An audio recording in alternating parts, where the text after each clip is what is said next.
thankfully, day 2 of Pueblo was pretty easy. We had a 110-mile drive. We went to a place called Bishop's Castle in Rye, Colorado. Really cool place. I recommend if you're ever in that area down by Pueblo and you've got some time to kill, get up there. It's like 9,000 feet elevation, so it's no joke. So the car did work a little bit climbing the path or the road to get there, but once we got there and got back, it was a pretty chill day compared to some of the other stuff we've been dealing with. So just a little overheating and stuff like that, running through the mountains in the heat. Not a terribly bad experience. We're going to have some time at the track, though, to get it ready this time. It's not like we're in a hurry to turn the car over. We'll really look at the tune and make sure we got that stuff right this time. We also have that fast pass in the back pocket. Let's take a quick look. This will be Pueblo Day 2, pass number 1. Let's take a look at the tune and what we're doing in the progressive.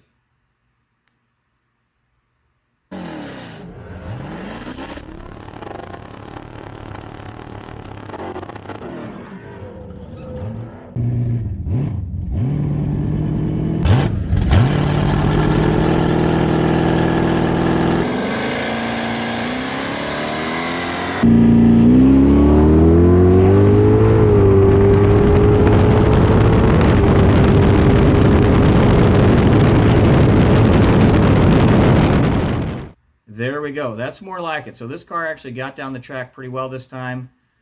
Not terribly deep into the 9s, but something we can work with.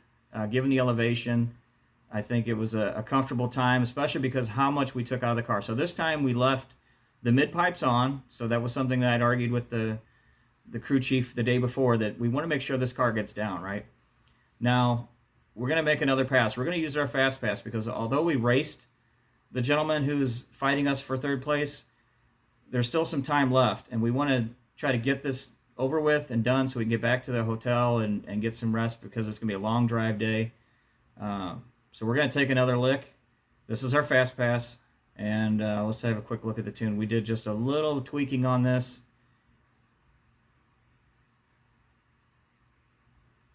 Bob, what are we trying to accomplish here? Pueblo Motorsports Park, Red Mountain Race Week. Trying to set the bar. So far, the guy can't catch me and get 3rd place. All right. Which we need like a 9.9 or better, right? We're trying to run 960s. 960s. 970s. All right. So we're giving it more beans? Yeah,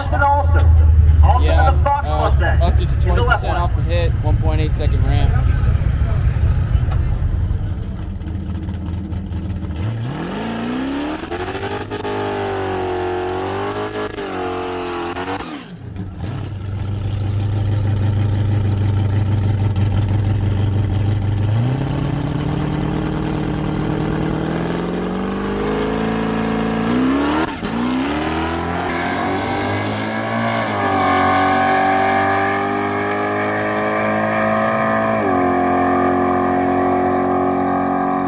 It turns out the fast pass was a bust for us. We turned it up too much. I mean, it didn't seem like we moved it too far, but that was too far, or the track just wasn't ready. They did prep it right after us for the Rowdy Radial, so maybe we should have waited a little bit. So we blew the tires off, and as a result of that, 60 foot's down, and then, you can't recover from that. There's just too much going against you at that point to kind of overcome what was a pretty good pass to begin with. Now, we feel pretty comfortable. We're going to pack up and head out. But right now, we're thinking we really had a good chance to move it into 3rd place. You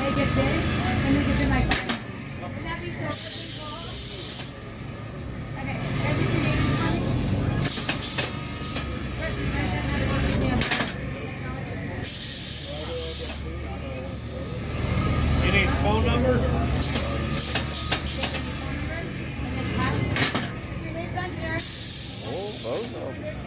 When do they count, though?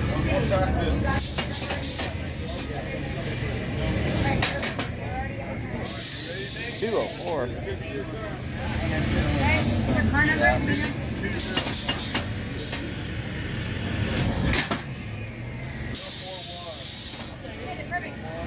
What's your name?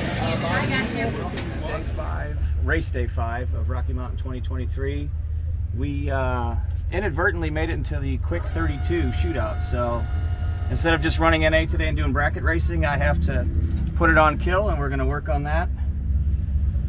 We're going to do some plugs, some fresh plugs. We're going to do a jet change back to what we had before.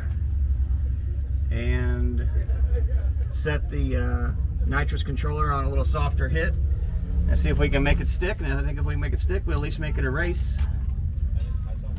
Give everybody something to watch, at least to the end. We are the underdog, though. We have a chip draw, and we drew Bill Armstrong, the digital clutch control king. But yeah, we're gonna try to give him the mustard, see if he likes it or not. Hoping the weather holds out, it will justify all this work. So there's that threat as well. We will set the timing accordingly to the nitrous jets we're using, which are not being disclosed at this time. Top secret stuff.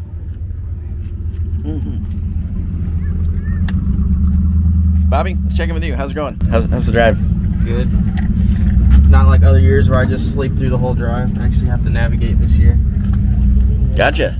Demanding. Yeah, doing more work than I've done most years too.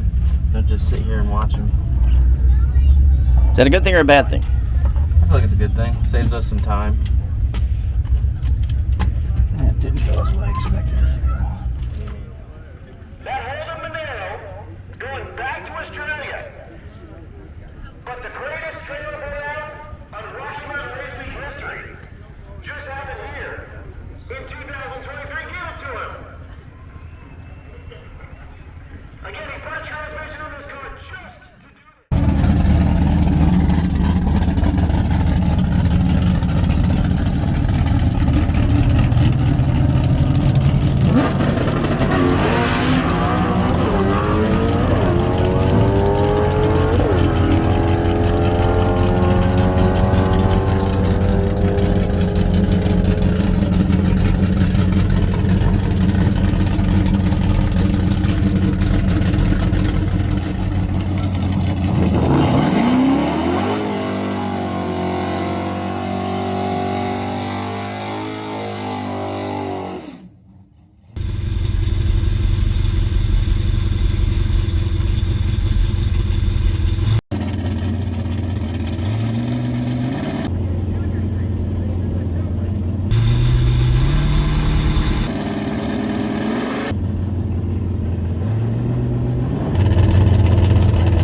One down.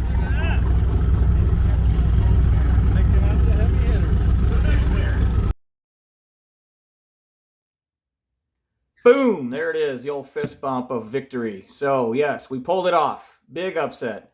This was the winner of the stick shift class, had a much better average than we did for the week.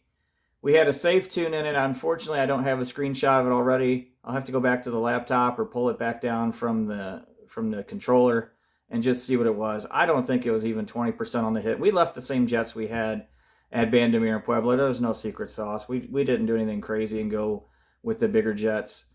We just want to try to make sure we got an A to B tune in this thing and just see if we could give him the beans, as we've heard in a couple of these videos. All right, so now we've got a chip draw for round 2. We draw a Chevy 2 twin turbo LS powered with a bigger tire than we're rolling with. Our work is definitely cut out. His average is more like 9.0s. And we're not going to change the jets again for this run. And I don't know that I'm really going to change anything. I'll have to go back to the controller and see what it is. I'm thinking it's anywhere from 10 to 20% on the hit and probably a second to a second and a half ramp. Nothing too crazy. This track historically has been tricky for some people, so I didn't want to go too crazy with the tune. And let's just see how it goes. Oh, one other thing. We did have our radiator start acting up again. We got some zip ties and some absorbent material, and we're going to see if we can hold off a little bit of a leak we've got here. And we're going to roll into the beams and see if we've got enough on this one.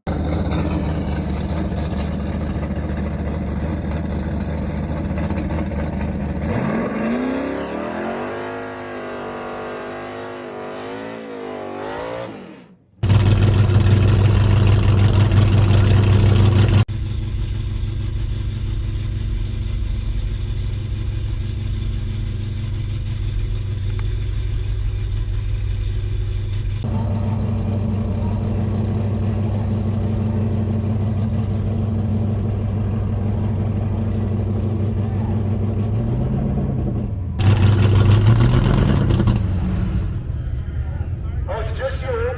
All right.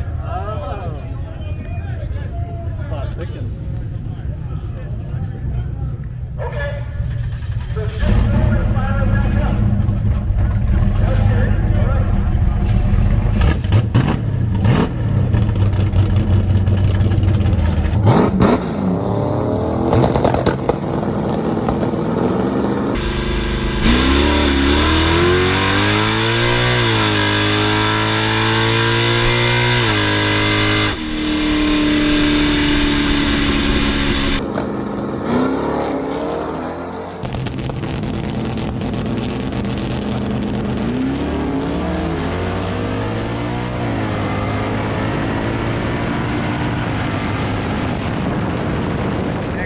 Bob, give us a quick take there. It felt like I got a good light, but then it seemed like there was a slight hesitation, and then he just pulled on me right away. And then I felt all the power come in, and I'm like, okay, but I'm not going to catch him, so I just let out. I said, save the nitrous, save the engine, and we'll live for another day. Yep. I'm pretty happy with the result, though. Getting any win in that class says you're pretty quick, so pretty proud of that. My number one guy here. Right on the sunburn. This is the sunburn. Oh, really? Okay. So yeah, pretty happy. But we're out. It's over for me.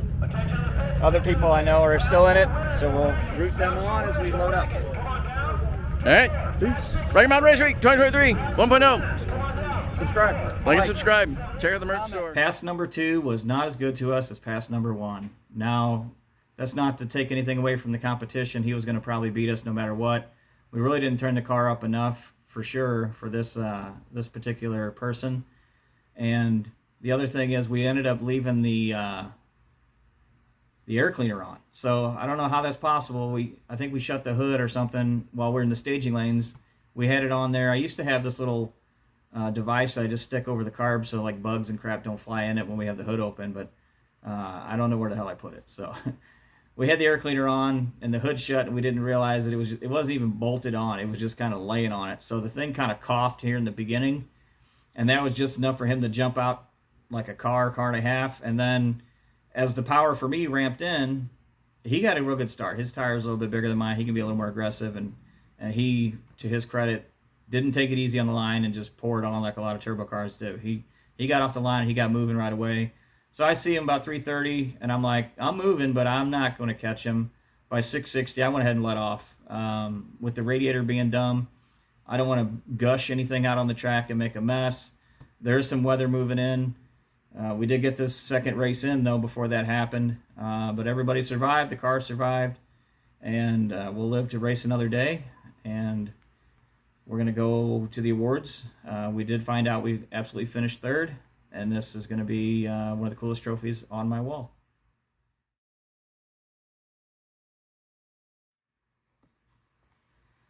Well, thanks for hanging out watching this video. Thanks for seeing what to me is the biggest win of my drag and drive and heads up career to this point. This event hopefully puts me on the map in terms of somebody to keep an eye on, in terms of cars that are moving up, in terms of getting faster and just badder, honestly, because that's really the goal. I want this car to be in the 8s at some point, and we only run a 255 drag radial. So I think if we can get that car to hit an 890 somewhere, maybe drag week, I don't know, keep watching, tune in, subscribe, comment. We're here for it. Thanks again. Have a good one. See you next time.